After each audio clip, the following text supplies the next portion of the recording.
आज की क्लास में हम ऑब्जेक्ट मेन्यू में सिंबल ऑप्शन के बारे में पढ़ेंगे। तो आइए देखते हैं किस तरह से हम सिंबल ऑप्शन का यूज करेंगे। जैसे कि अभी अगर आप टेक्स्ट मेन्यू में जाते हैं, यहाँ पे एक ग्लिट्स का ऑप्शन मिल जाता है।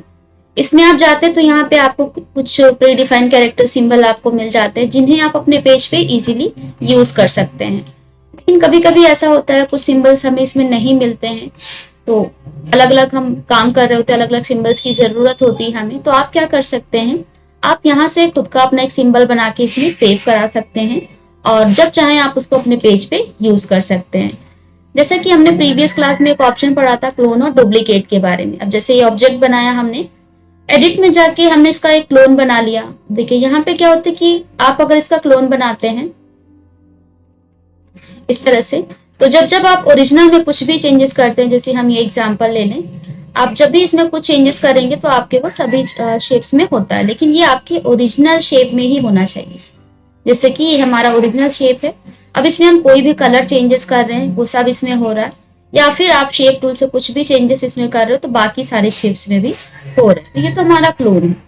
लेकिन सिंबल्स तो हमें अलग अलग चाहिए होंगे, जब हम चाहें वैसा ही सिंबल आए तो हम उसको बना सकते हैं और उसमें सेव करा सकते हैं। तो उसके लिए क्या करना है, हमने यहाँ पे एक सिंबल बनाया इस तरह से, कोई भी सिंबल हम बना लेते हैं और इसको थोड़ा सा हम एडिट कर लेते हैं।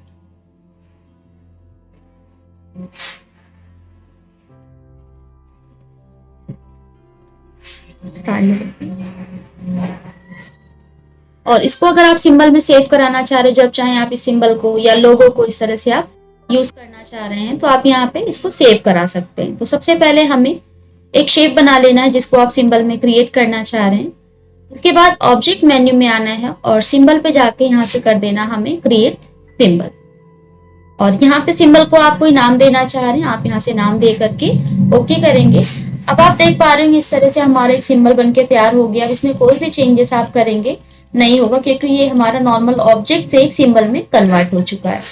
लेकिन अगर आप चाह रहे हैं कि इसमें आपको कुछ चेंजेस करना है सिंबल में, तो आपको आ जाना है फिर से ऑब्जेक्ट मेन्यू में और सिंबल में जा करके आपको ऑप्शन मिल जाएगा एडिट, या फिर आप इसको फिर से शेप में कन्वर्ट करना चाह रहे हैं तो रिवर्ट टू ऑब्जेक्ट कर देंगे और ये फिर से हमारा एक नॉर्मली शेप में कन्वर्ट हो जाएगा। और जो भी चेंजेस आप एक नॉर्मल शेप में कर सकते हैं वो सारा आप इसके अंदर कर सकते हैं।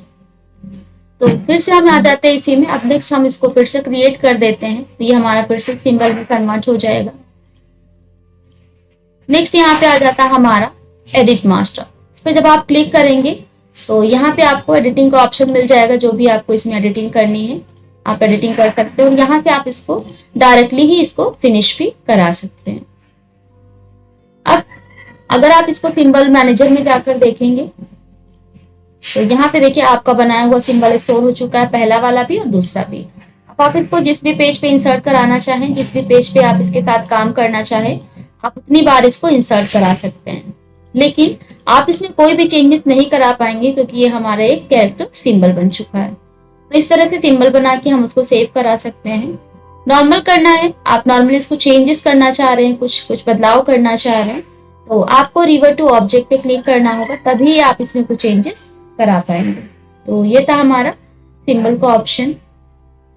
नेक्स्ट है हमारा रोल ओवर। आइए देखते हैं रोल ओवर का यूज किस तरह से करेंगे। हमने यहाँ पे एक शेप बनाया और इसके अंदर एक हमने कलर फिल कर दिया। फिर आ जाते हैं, अब इसका यूज करके आप मल्टीपल शेप्स बना सकते हैं। सबसे पहले हम रोल ओवर पे क्लिक करेंगे। अभी अगर आप रोल ओवर पे क्लिक कर देते हैं तो ये आपका नॉर्मल सिंबल की तरह कन्वर्ट हो जाएगा, एक रोल ओवर बन जाएगा। और इसमें आप कुछ भी कॉन्फ़िगर करेंगे, कुछ भी चेंजेस करेंगे तो नहीं अप्लाई होगा।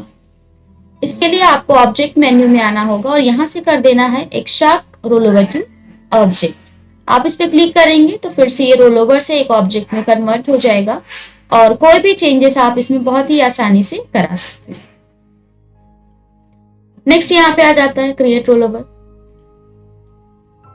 अब यहाँ पे एक ऑप्शन हमें मिल जाता है एडिट रोल ओवर। इस पे जब आप क्लिक करेंगे तो यहाँ पे इसकी प्रॉपर्टी बार आ जाएगी। अब इसको कहीं भी आप इस तरह से शिफ्ट करा सकते हैं, जो भी आपको चेंजेस कराना है इसमें। देखिए यहाँ पे कुछ ऑप्शन हमें मिल रहे हैं। सबसे पहले नॉर्मल, हम चाह रहे हैं कि जब माउस का कर्सर हम नॉर्मल रखें तो उसका जो कलर हो वो चेंज हो जाए, या फिर ओवर करें तो वो चेंज हो जाए। तो ये सारी सेटिंग्स आप यहाँ पे करा सकते हैं। तो हमने यहाँ पे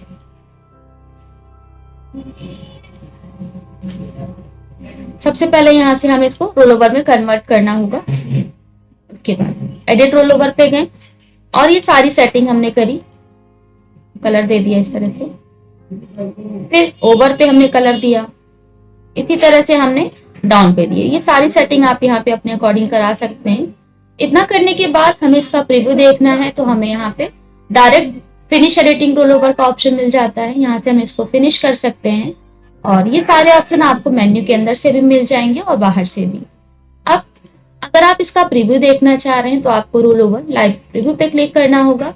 अब देखिए माउस जब इसके ऊपर ला रहे हैं तो अलग कलर आ रहा है, ओवर कर रहे हैं तो अलग कर रहे हैं, होल्ड कर रहे हैं तो इस पे अलग। तो इस तरह से आप रोल ओवर पे अलग अलग कलर अपने अकॉर्डिंग दे सकते हैं। अभी आप इसमें कोई ऑप्शन और अप्लाई नहीं कर सकते जब तक आप इसको फिनिश नहीं कराते। देखिए आप इसको ना ही सेलेक्ट कर पाएंगे, ना ही आप इसको डिलीट कर पाएंगे। तो इसके लिए आपको सबसे पहले रोल ओवर टू ऑब्जेक्ट इसको कन्वर्ट करना होगा, उसके बाद ही आप इसका यूज कर सकते हैं। देखिए हमने रोल ओवर टू ऑब्जेक्ट किया। अब देखिए जितने कलर्स आपने शेप के अंदर फिल किए थे वो सारे इस तरह से अलग अलग हो जाएंगे। और भी कई तरीके से हम इसका यूज कर सकते हैं, पिक्चर के साथ भी और नॉर्मली शेप के साथ भी। नेक्स्ट ऑप्शन यहाँ पे आ जाता है हमारा क्लियर ट्रांसफॉर्मेशन का। ये ट्रांसफॉर्मेशन को क्लियर करने के लिए होता है, आपने कोई भी ऑब्जेक्ट बनाया और अगर आपने इसको रोटेट कर रखा है और आप इसको क्लियर करना चाह रहे हो ट्रांसफॉर्मेशन को। अब देखिए ऑप्शन आपका हाईलाइट हो गया। अब जैसे ही आप इस पे क्लिक करेंगे आपका जो ऑब्जेक्ट होगा ट्रांसफॉर्मेशन जो भी होगा उसको हटाने का काम करेगा। नेक्स्ट आ जाते हैं हम लोग कॉपी इफेक्ट और क्लोन इफेक्ट। इसका यूज होता है किसी भी इफेक्ट को एक दूसरे ऑब्जेक्ट में कॉपी करना। कोई भी इफेक्ट आप लगा रहे हैं, कोई भी फिल्टर आप लगा रहे हैं उसके लिए। जैसे हमने यहाँ पे एक शेप बनाया और हम चाह रहे हैं कि इसमें हमें इफेक्ट लगाना है,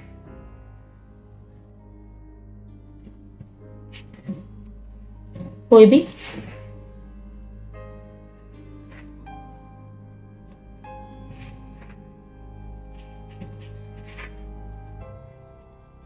थोड़ा सा इसमें ग्रेडियंट वगैरह लगा लेते हैं।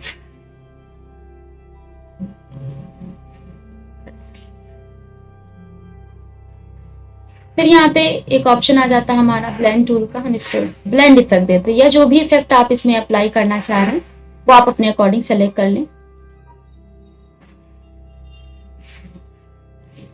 इस तरह से।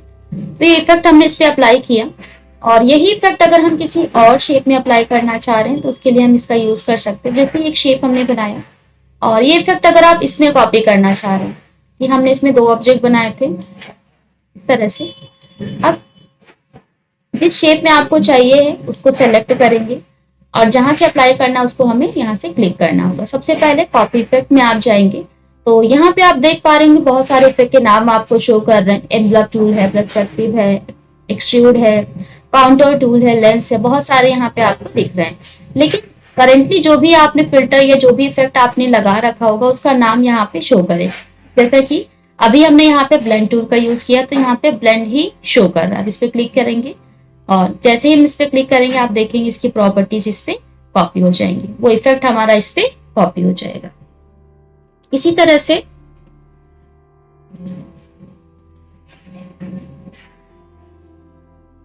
फिर से हम आ जाते हैं और हमने यहाँ पे कोई दूसरा इफेक्ट लगाया। जैसे हमने यहाँ पे काउंटर का लगा दिया, इस तरह से काउंटर इफेक्ट लगाया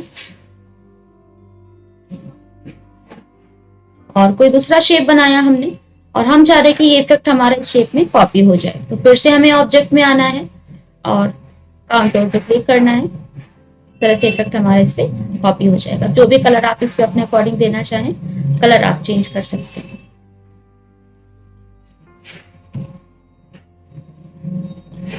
नेक्स्ट इसमें आ जाता हमारा क्लोन। क्लोन भी सेम काम करेगा, आप यहाँ से इसका क्लोन बना सकते हो। जैसे हमने यहाँ पे एक शेप बनाया और यही इफेक्ट हम इसमें लाना चाह रहे हैं तो हम क्लोन के थ्रू भी इसमें ला सकते हैं। जैसे इस पे क्लिक कर रहे हैं तो ये इफेक्ट इसमें हमारा कॉपी हो रहा है। लेकिन अभी क्या होता है कि जब आप इसमें कुछ कलर फिल कर रहे हैं, देखिए अलग अलग हो रहा है, ये चेंजेस हमारा।